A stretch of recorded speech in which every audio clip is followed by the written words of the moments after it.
اور وہ اس کو پانی دیتا ہے اور اس کا خیال رکھتا ہے جب تک کہ وہ پودا اچھا پھل نہ دے۔ یہ منطقی ہے کہ جب یہ کسان اس پاکستان کا پھل چیک کرے تو وہ اسے چیک کرتے ہوئے کھا لے، اور یہ ایسا نہیں کہ بیٹا پوچھے کہ پھل کیسا ہے اور وہ کہے کہ بہت اچھا ہے جبکہ اس نے اس کو ہاتھ بھی نہ لگایا ہو۔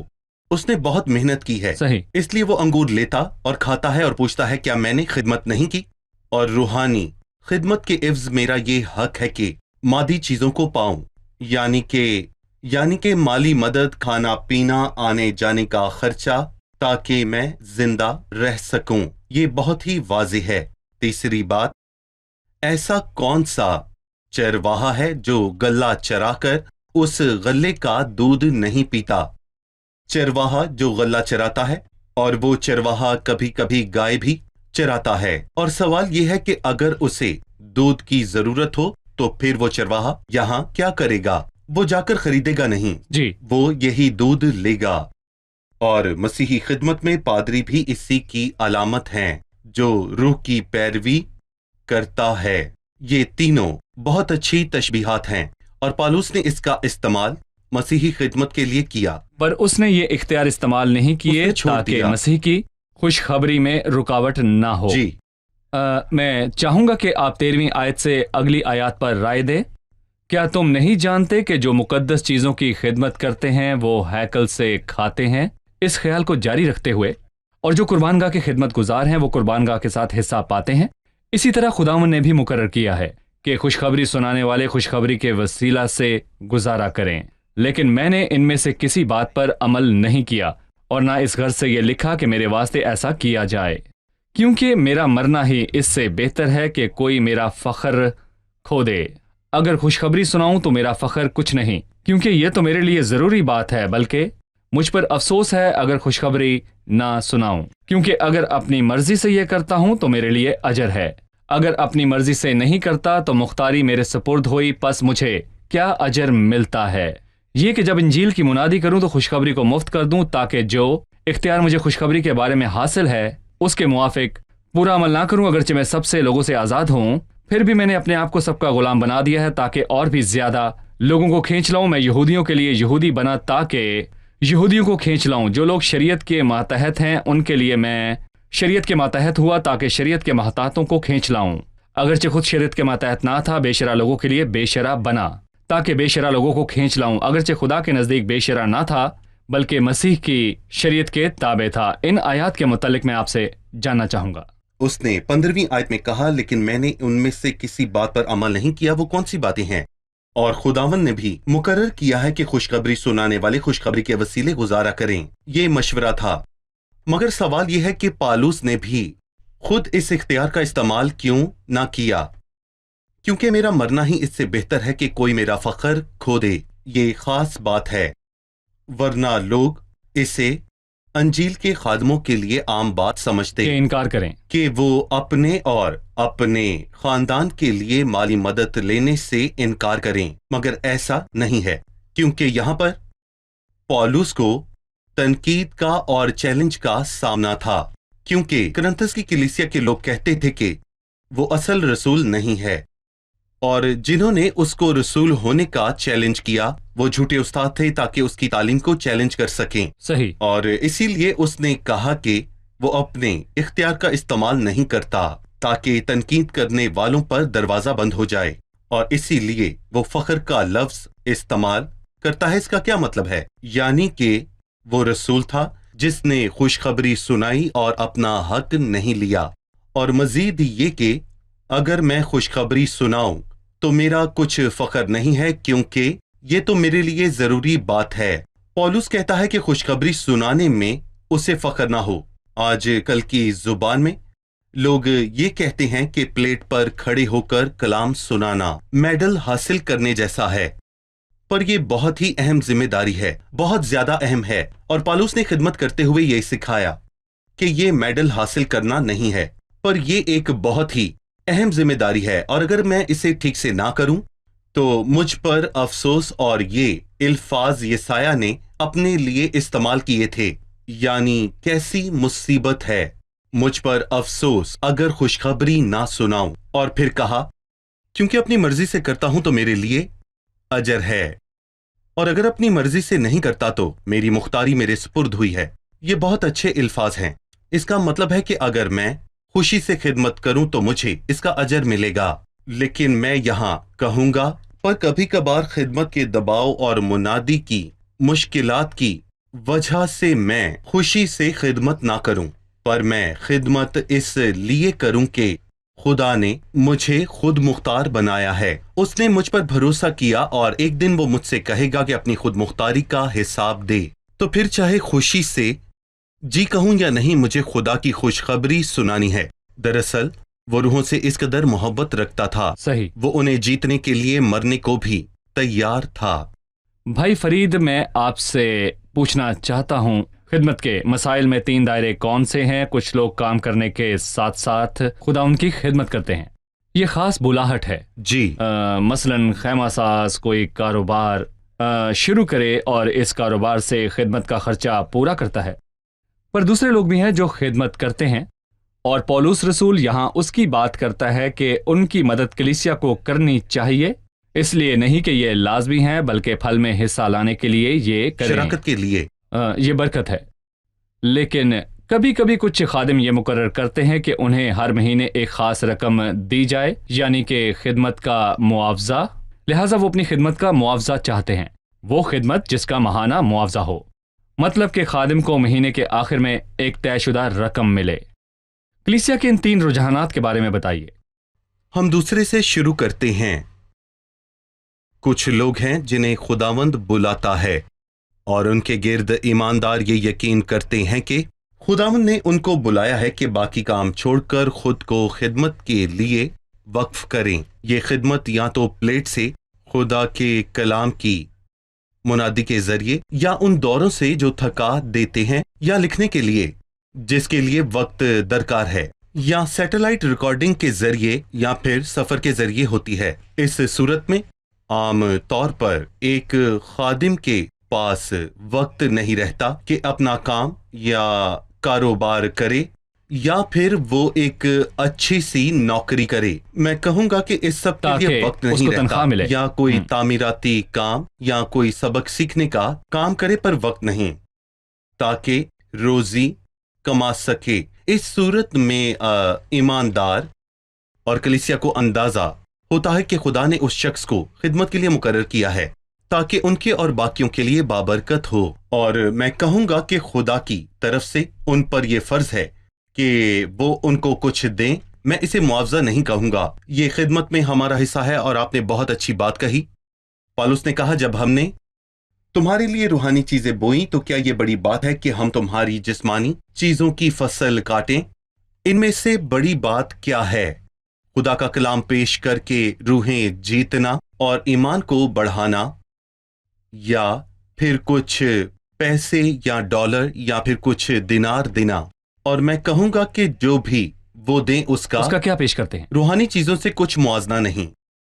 اور دوسری قسم وہ لوگ ہیں جو کہ خدمت کرنا پسند کرتے ہیں، پر یہ جانتے ہیں کہ یہاں پر ایمانداروں کی حالت اور کلیسیا کی حالت یہ ہے کہ وہ دینے کی حالت میں نہیں ہیں، اور اسی لیے وہ یہ قبول کرتے ہیں کہ وہ باقی وقت میں کام کریں اور پھر بعد میں خدا کی خدمت بھی کریں۔ صحیح۔ یہ الہی رہنمائی اور ان کے کلیسیا کے بیچ اتفاق سے ممکن ہے۔ صحیح۔ تیسری قسم میں رکنا چاہتا ہوں کیونکہ یہ خطرناک ہے۔ خدمت کرتے وقت کلیسیا کو اپنی مدد کے لیے مقرر کرنا۔ دراصل ایسی کوئی پابندی نہیں ہے۔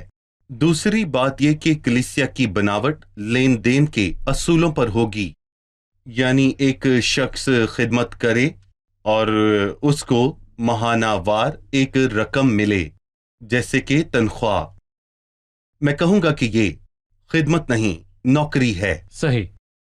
خدمت نوکری سے مختلف ہے، پر خدمت کا بنیادی عنصر یہ ہے کہ خادم خدا پر انحصار کرے کہ خداوند اس کی مدد کرے گا، کلیسیا یا پھر کسی اور یا کے انفرادی۔ ذریعے۔ یا انفرادی طور پر؟ صحیح، یہ واضح ہو گیا، شکریہ۔ ہم ایک وقفہ لیں گے اور پھر مہمانوں کے سوالات کے ساتھ حاضر ہوں گے۔ ناظرین، ایک چھوٹے سے وقفے کے بعد دوبارہ حاضر ہوں گے، ہمارے ساتھ رہیے۔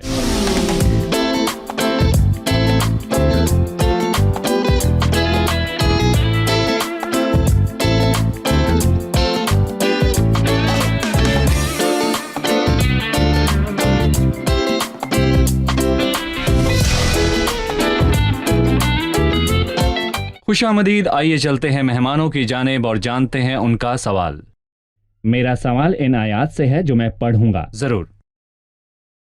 اگر میں سب سے لوگوں سے آزاد ہوں، پھر بھی میں نے اپنے آپ کو سب کا غلام بنا دیا تاکہ اور بھی زیادہ لوگوں کو کھینچ لاؤں۔ میں یہودیوں کے لیے یہودی بنا تاکہ یہودیوں کو کھینچ لاؤں۔ جو لوگ شریعت کے ماتحت ہیں، میں ان کے لیے شریعت کے ماتحت ہوا تاکہ شریعت کے محتاطوں کو کھینچ لاؤں۔ اگرچہ خود شریعت کے ماتحت نہ تھا، بے شرع لوگوں کے لیے بے شرع بنا تاکہ بے شرع لوگوں کو کھینچ لاؤں۔ اگرچہ خدا کے نزدیک بے شرع نہ تھا بلکہ مسیح کی شریعت کے تابع تھا، کمزوروں کے لیے کمزور بنا تاکہ کمزوروں کو کھینچ لاؤں۔ میں سب آدمیوں کے لیے سب کچھ بنا ہوا ہوں تاکہ کسی طرح سے بعض کو بچاؤں، اور میں سب کچھ انجیل کی خاطر کرتا ہوں تاکہ اوروں کے ساتھ اس میں شریک ہوں۔ پولس کا ان آیات سے کیا مطلب ہے؟ بھائی، ہمیں تھوڑی وضاحت کی ضرورت ہے۔ یہ صاف بیان ہے کہ ہر گروہ اور ہر زمرے کے عقیدے کے مطابق ہو کر انہیں کھینچ لائیں۔ میں کہوں گا کہ ہم ان آیات کے سیاق و سباق کو نہ بھولیں۔ ان کا سیاق و سباق کیا ہے؟ وہ یہ ہے کہ اپنے تمام اختیار کو چھوڑ دیں تاکہ روحوں کو جیتے اور کلیسیا ترقی کرے۔ صحیح۔ اور پالوس رسول نے کہا کہ میں یہودیوں کے لیے یہودی بنا۔ وہ یہودی مذہب کا نہیں بن گیا۔ جی، مطلب یہودیوں میں کہا جاتا ہے کہ خدا کے سامنے راست باز بننے کے لیے شریعت پر عمل کرنا ہوتا ہے۔ تو پالوس کا یہودیوں کے پاس جا کر انہیں بتانا کہ اس نے ایسا نہیں کیا، مناسب نہیں کہ مسیح مر گیا اور پھر جی اٹھا، اور یہ قبول کرنا اچھا ہے، پر ساتھ ساتھ یہ بھی اچھا ہے کہ وہ ختنہ کرائیں اور شریعت پر عمل کریں کہ دونوں چیزیں ان کو بچائیں گی۔ اور اس کے برعکس اس نے خطرے کا سامنا کیا۔ غلطیوں کے خط میں اس نے شریعت کو فضل میں شامل کیا۔ تو اس کا کیا مطلب ہے کہ میں یہودیوں کے لیے یہودی بن گیا تھا؟ دراصل میں کہوں گا کہ نئے عہد نامے میں دو واقعات ہیں کون سے؟ جو ختنہ کے بارے میں ہیں۔ پہلا واقعہ، پولس نے تیتس کو لیا اور اسے خدمت کے لیے کریتے بھیجا، اور اس وقت ایک مسئلہ ابھرا، وہ یہ ہے کہ کیا غیر قوموں میں مسیح پر ایمان رکھنے والوں کو مختون ہونا چاہیے یا کہ نہیں؟ پالوس نے کہا مختون ہونے کی ضرورت نہیں، اور اس کے نتیجے میں تیتس کا مختون ہونا لازم نہیں، کیونکہ پالوس نے اسے پابند نہیں کیا۔ اور اس کے بعد پولس تموتیس کو خدمت کے لیے ساتھ لے گیا، کیونکہ تموتیس کا باپ یونانی تھا، مختون نہیں تھا۔ اس صورت میں پولس نے اچھے سے پوچھا کہ ان تمام یہودیوں کی خاطر جہاں وہ جا رہے ہیں، یہی بہتر ہے کہ تموتیس کا ختنہ ہو، تاکہ تموتیس کی وجہ سے وہاں پر خدمت کے دروازے بند نہ ہوں کہ یہ نامختون ہے اور میں یہودیوں کے لیے یہودی بنا، اور جو لوگ شریعت کے ماتحت ہیں ان کے لیے میں شریعت کے ماتحت ہوا تاکہ شریعت کے ماتحتوں کو کھینچ لاؤں۔ وہ چند لوگوں کے پاس گیا جو شریعت کے ماتحت تھے، اور شریعت کیا کہتی ہے کہ سور کا گوشت نہ کھائیں۔ وہ اب بھی یہی سوچتے ہیں، اس لیے پالوس کے لیے مناسب نہیں تھا یہ کہے اس کو چھوڑیں اور سب مل کر سور کا گوشت کھائیں۔ وہ مسیح کے نجات کے اصل کام کو چھوڑ کر ایسے متنازع مسائل پر بات کرنے لگتے کہ سور کا گوشت کھانا روا ہے یا کہ نہیں۔ تو میں کہوں گا کہ پولس اس کھانے کو چھوڑنے کے لیے تیار تھا، بے شر لوگوں کے لیے بے شر بن کر، تاکہ بے شر لوگوں کو کھینچ لاؤں۔ وہ مسیح کی شریعت کے تابع تھا۔ مسیح کی شریعت سے مراد ہے کہ ہر کام میں مسیح کا فرما بردار تھا، جو بھی مسیح اسے کرنے کو کہے۔ کمزوروں کے لیے کمزور بنا، وہ جو سمجھنے میں کمزور ہیں، وہ ان جیسا بنا۔ یہ آسان بات نہیں ہے، اور خادم کے لیے یہ آسان نہیں ہے کہ اپنے اختیار چھوڑ کر خود کو ڈھال لے۔ تاکہ وہ بآسانی لوگوں تک پہنچ سکے۔ وہ ایسا نہیں کر سکتا جب تک وہ ان کی قدر اور ان سے محبت بالکل نہ کرتا ہو۔ صحیح۔ ڈاکٹر فرید بہت شکریہ۔ اب جانتے ہیں کہ مہمانوں نے کیا سیکھا۔ آج ہم نے سیکھا کہ پولس رسول اپنے رسول ہونے کی بات کرتا ہے۔ رسول ہونے کی کیا شرائط ہیں اور وہ کیا پولس پر پوری اترتی ہیں؟ ہم جانتے ہیں کہ رسول ہونے کے لیے ضروری ہے مسیح کو مردوں سے جینے کے بعد دیکھا ہو۔ واقعی یہ پولس رسول کے ساتھ یہ ہوا کیونکہ دمشق کے راستہ میں مسیح اس کو ملا۔ دوسری چیز، خدا کے عظیم کاموں اور معجزوں سے اس کا رسول ہونا ثابت ہو۔ یہ پولس کی تمام زندگی میں بہت واضح تھا۔ صحیح۔ ہم جاننا چاہتے ہیں کہ بائبل مقدس میں خدا کا ان کے لیے کیا اصول ہے جو خوشخبری سناتے ہیں۔ کیا پولس نے اپنے اختیار کا استعمال کیا یا پھر چھوڑ دیا؟ خدا کا اصول ہے خوشخبری سنانے والا خوشخبری کے وسیلے سے گزارا کرے۔ پولس رسول نے اپنا حق چھوڑ دیا۔ اس کی دو وجہ ہے، پہلی تاکہ خدمت میں حرج نہ ہو، اور دوسری وجہ ہے کہ جھوٹے استاد جو اس کے رسول ہونے پر سوال اٹھا رہے تھے تو ان کو چپ کرانے اور بہت لوگوں کو جیتنے کے لیے اس نے اپنا حق چھوڑ دیا۔ جی ٹھیک ہے ڈاکٹر فرید، بہت شکریہ۔ اگلے پروگرام میں ہم گفتگو کو آگے بڑھائیں گے۔ عزیز ناظرین، میں آپ کو بتانا چاہتا ہوں کہ خدا ان کی خدمت لینے پر نہیں دینے پر مبنی ہے، اور عزیز و کلام مسیح کے بارے میں لکھا ہے خدا یسوع مسیح کی باتیں یاد رکھنا چاہیے کہ اس نے خود کہا دینا لینے سے مبارک ہے، کیونکہ ابن آدم بھی اس لیے نہیں آیا کہ خدمت لے بلکہ اس لیے کہ خدمت کرے اور اپنی جان بہتیروں کے بدلے فدیے میں دے۔ مسیح یسوع کے خادموں کو خداوند سے سیکھنا چاہیے، وہ لوگوں کے پاس لینے کو نہیں بلکہ دینے کو جاتے ہیں، اور وہ اپنا وقت یا اپنی زندگی خدمت کے لیے وقف کرتے ہیں۔ ایسے خادم ہیں جو صرف اپنا وقت دیتے ہیں، پر ایسے خادم بھی ہیں جو مسیح کی خدمت کے لیے جان بھی دے دیتے ہیں۔ صرف دینا، دینا اور دینا۔ میرے عزیزو، اگر خدمت میں اپنا مقصد اور لینا شامل ہو جائے تو یہ یقیناً مسیحی خدمت نہیں ہے۔ اگر آپ کو کسی جگہ خداوند کی خدمت کرنا پسند ہے تو آپ جانتے ہیں کہ خدمت کا مطلب دینا ہوتا ہے۔ آپ خود کو بھول کر روحوں میں مسیح کے جلال کی تلاش کریں اور یقیناً آپ کو روحوں سے اجر ملے گا، اور یہ خداوند کی طرف سے ہوگا۔ اور یقیناً اگر روحوں سے اجر نہ ملے تو خداوند سے آپ کو اجر ضرور ملے گا۔ آج کی قسط کا سوال، پولس رسول کی اس بات سے کیا مراد ہے کہ میں یہودیوں کے لیے یہودی بنا تاکہ یہودیوں کو کھینچ لاؤں؟ عزیزو، پولس رسول کی اس بات سے کیا مراد ہے کہ میں یہودیوں کے لیے یہودی بنا تاکہ یہودیوں کو کھینچ لاؤں؟ آپ سے اگلے پروگرام میں پھر ملاقات ہوگی۔ خدا آپ کو برکت دے۔